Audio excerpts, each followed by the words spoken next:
The Imitation Game. Now, this film is based on the true story of the World War II codebreaker Alan Turing. But first we can hear from the stars of the movie, Benedict Cumberbatch and Keira Knightley. They've been speaking to our reporter Catherine Tulich.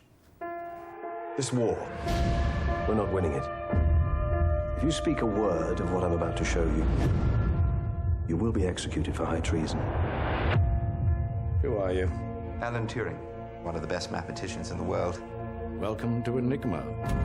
It's the greatest encryption device in history. The Germans use it for all major communications. 159 million possible settings. It's unbreakable. Let me try, and we'll know for sure.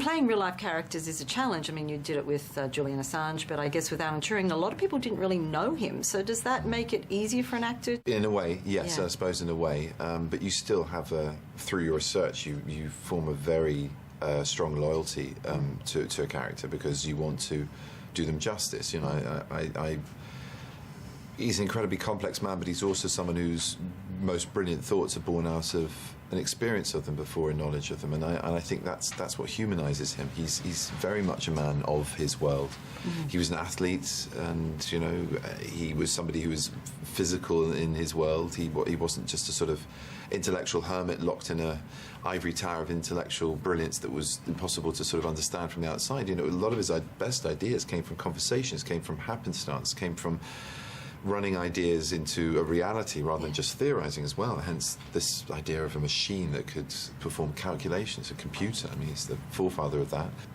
And even in the last part of his life, the tragic sort of undoing of him, his demise is a true tragedy, and, you know, it's right that institutions apologise for the wrongness of persecuting homosexual men in that era, which he was one of hundreds of thousands of men. Mm.